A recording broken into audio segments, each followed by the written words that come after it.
What's up? Oh my god. In London, I can afford only to live in the storage. But if you want to find out more, let's start from the beginning. Come on. So instead of you can do it, we prefer how to do it. In this episode, you're gonna hear how one of my students convert this property to a 8-bed HMO.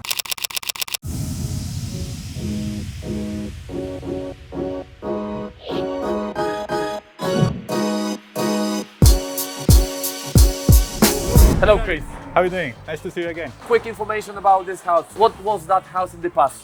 Yeah, so this house was like 2-bedroom and terrace house, which was like empty for like over 10 years. And we done some side extension, loft conversion, loads of work. So basically, you double this property in size. Originally 73 square meters. We built extra 100 meters. So now it's approximately 173 meters.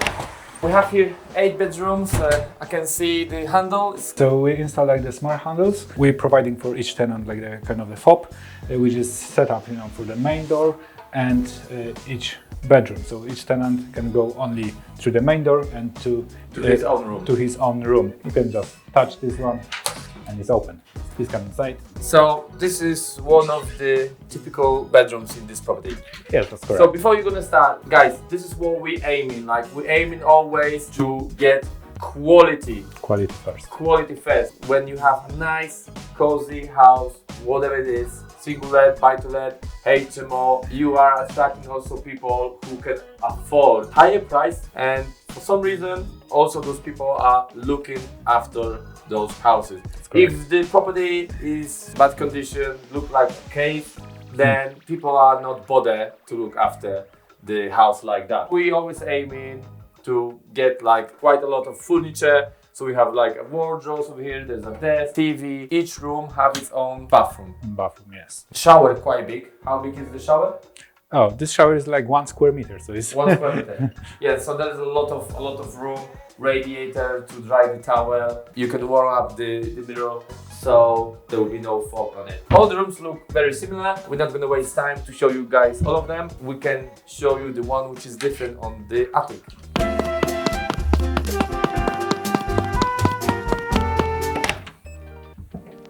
So this is the last bedroom, number 8. As you see, guys, there is a lot of extra space for your private stuff.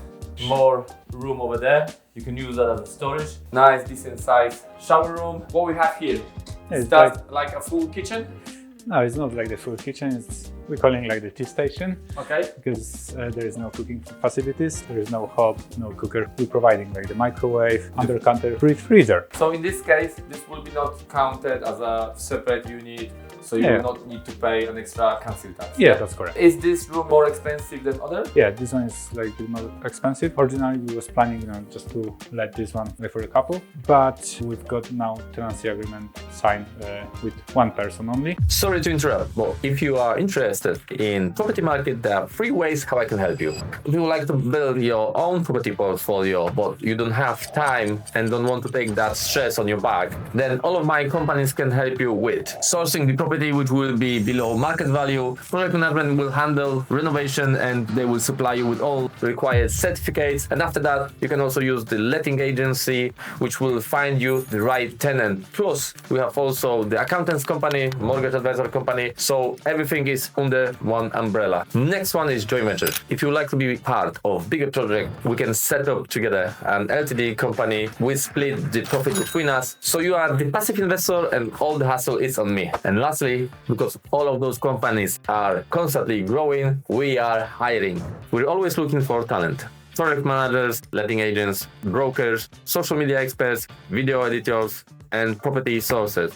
So, if you already have experience, don't hesitate, send us your CV. You will find more information in the description. Thank you for your attention. Let's get back to the video. Tell me, sorry about this tree. It was like the massive tree on the back. Is that neighbor tree? Yeah. So once when we start building like extensions, I received the drawings from the structural engineer, which was saying like we need to dig the foundations for the 1.2 meter deep. Yeah. And once when I called for the building inspector, when he came, he saw like a huge tree on the back. He done some calculations and he said we need to dig the foundations for 2.4 meters. Which is really high, 2.4 meters. I spoke with the builders, and actually we end up creating different type of the foundations. Making a square holes, yeah? Yeah, like square pots, which are 1 meter by 1 meter and 2.4 deep. So we prepare cages. We dig, bigger holes. We put the cages into the ground. We fill them up with the proper concrete. All the frame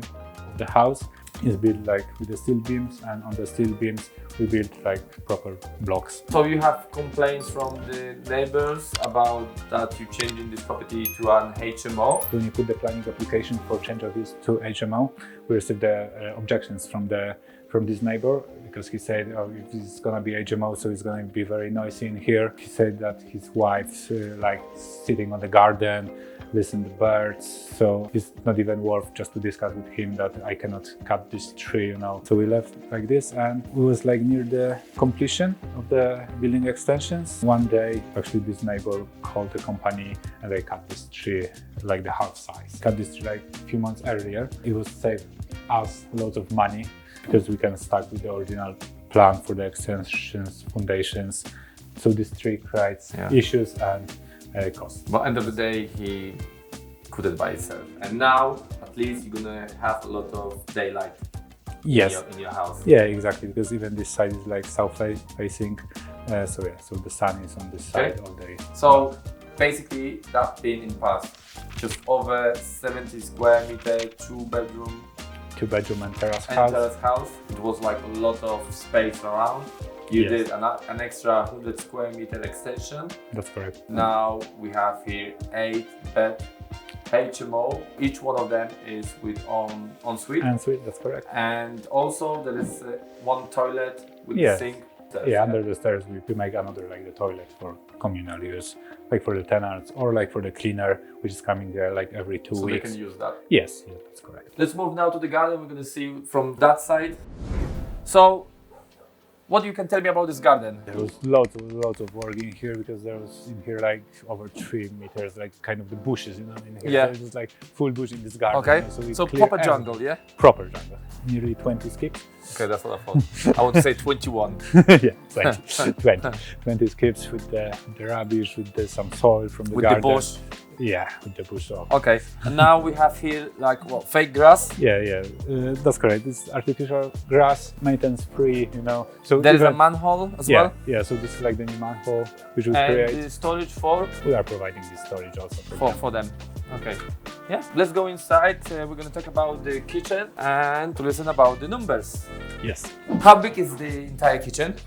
So the kitchen is 28 square meters. 28 square meters. And that's what is enough in this council to, when you got 8 HMO bedrooms. All bedrooms are over 10 square meters, and the minimum size of the kitchen for the HMO, which is 6 bedroom plus, in this council is 17 square meters. For the kitchen, yeah? For the kitchen it is 6 bedroom. For each other bedroom above the 6, we need to provide extra 1 more square meter. Okay. So even the minimum floor area for the kitchen for this size is 19 square meters, and we're providing 28. This is kitchen, dining and living room, yeah? Yes, that's kitchen, correct. dining, living. We also have 2 rooms on the side. One is already occupied, yes. But then the other one is the laundry room, where we're providing 2 washing machines, 2 tumble dryers, ironing board, hoover. Yeah.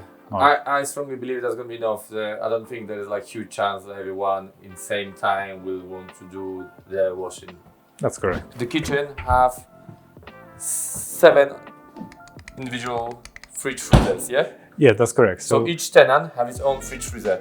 And this is correct. Quite crucial when you're doing HMO, because when I moved to this country, that was in 2012, me and my wife, we were renting a room in the building where there was big HMO, 20 rooms, extreme poor quality, and there was big second-hand fridge freezers, and they all been even chained up because people were stealing food from each other. That was crazy. But low quality property attract similar tenants. Maybe I'm not supposed to say that, but that's what was there. That's true. Or maybe, I don't know, landlord's supposed to do something about it. Maybe add a camera in the kitchen to see if anyone is stealing. But end of the day, people share some of those fridges. It was very uncomfortable. When you have your own private small fridge freezer, doesn't cost so much, but then the quality of life is really Much higher. much higher. So we have two cooking stations, yeah, so 2 hobs, 2 ovens. in the corner, smart TV, sofa, so it's Yeah, nice that's and very nice. cozy. That's correct. Yeah, so let's sit down and we're going to talk about the numbers. What is the area where we are currently? So we are in South London. So in this area, average price is like between 450 and 500,000. What was your purchase price? Bought this house for 325,000 pounds. And why is it so low? I bought this one directly from the vendors. The price was low here because the property was not occupied for over 10 years. It was in very poor condition, but I saw the potential in here for the extensions, for the loft conversions. So basically similar price of 2 3-bedroom house like that around this area. Listen guys, 500k north of the UK, Sheffield, Manchester, Liverpool.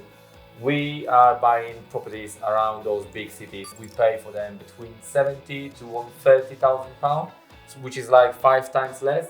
The reason why we doing that is because the house, for example, will be half of the price than in the big city, but the rent will be like lower. When we're talking about single lets, it will be just lower, around 100, 150, 200 pounds.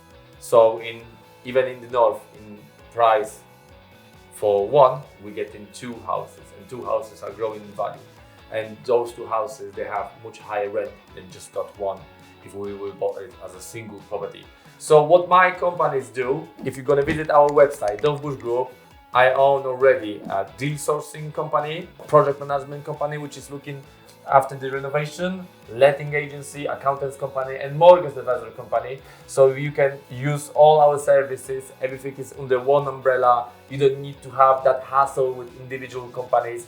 So we're doing everything from the beginning to the end, and you can build your property portfolio using our services. Currently, we work with around 1,000 investors, and I'm doing that from 11 years. I also built my own property portfolio, which is over 50 houses, and most of them are HMO properties. I start doing bigger projects. I'm building my own private block of flats, 20 units, where we're gonna have flats over 40 square meters, and then another project which is also close to the city center in the north, which will be 39. So those are examples how you can build your own wealth, your own future, your own security. So you spend 325,000, but you use bridging loan, is that right? Yeah, that's correct. I'm gonna help you because I got all the numbers. The entire cost of renovation was 281,000, but then you have first bridging loan, you took another one when you changed that property a little bit, so the valuation was already higher than the price you purchased that property for. So you got like 78,000 from the bridging loan for the renovation. Yeah. And also 52,000 as a remortgage. 130,000, that was the money from the bank. Yes. And another 151k was your own it was our savings. funds, yes. Right. How high is the rent in this area per room with ensuite? With ensuite for the bedroom is like £230 per week. Okay. You already have your valuation. The property being valued for 940k, nearly £1 million. So he purchased that property for over 325, and you got valuation nearly £1 million for it. I asked for the 1 million, but they done a bit less. So you have a fixed mortgage. You're gonna have 2 years fixed. Yes, 2-year fix. 3.36 interest only. Yes, that's correct. It's very low, like the interest on this mortgage. The reason for this is very high arrangement fee, which is like 5%, which is still fine with me. In about like 2 years, I believe the interest rates goes down a little bit. As a deposit, you had to spend £81,250, solicitor 2,500, mortgage advisor 500, stamp duty 13,500 pounds, and your monthly costs are electricity. You assume it's going to be around £100, water £50. That's what you're paying for now. Yes. Gas 200, internet 25, council tax 217, insurance £50. You already know from remortgage you're gonna get back to your pocket 255,000 overall, with money which been lent for you to finish the renovation as well. The money being spent here, £378,750. But your money being used from your own pocket was 249K, and he's getting back from remortgage 255. So he's getting like 6K extra. And now we're gonna calculate how much is gonna be your monthly net profit from those rooms. So if they're all gonna be rent out, and definitely there will be, because in UK every fourth or fifth rental property is in terrible condition. People are looking for quality houses. People are willing to pay more for quality house, which one of those houses is yours. If you're gonna rent all those rooms, monthly you should get around 8,190, and your monthly cost, including mortgage as well, is £2,714. So monthly net profit before tax is £5,476 times 12 months, £65,712. We don't talk about for how long and how many bedrooms will be empty. So this is the point. When you have quality house, there is much more people than properties in this country. There is like a huge lack of rental properties, massive. That's why the government is trying to encourage even residential owners to get lodgers to their property, and they have like a tax relief, £7,500, which is free of tax if you're gonna take someone to your own private property, because they want to find some kind of space to people to live in. If anyone will give him notice they're gonna move out, he have at least 4 weeks to find a new tenant, which will be extremely easy. Another important reason why it's worth to build your private property portfolio, start buying them using LTD company, because then you have a lot of tax advantages. If this property been valued for 940K, from the beginning, 25% belongs to you. Okay.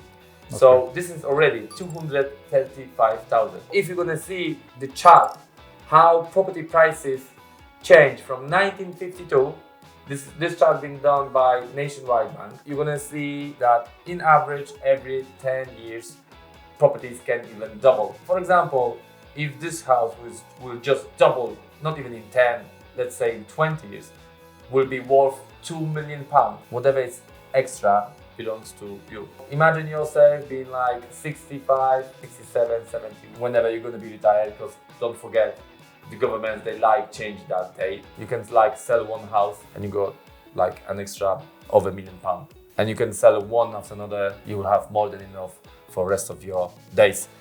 Tell me, Chris, how many properties you have already? This is our fourth property, including residential one. What are your plans for the future? Definitely we're gonna buy another property, probably the same strategy for conversion to HMO. There is the best money return on this strategy. Okay. So before we're gonna finish, Chris, is there any books you would like to recommend to our viewers? Yes, just recently I read the book Almana Navala Ravikanta. So guys, if you like this episode and you would like to help us to develop this channel, leave us thumb up, also share, leave the comment, ask the questions, and there's also a new option, hype, which will definitely help this channel to grow. So Chris, thank you very much for your invitation. I wish you all the best. Take care.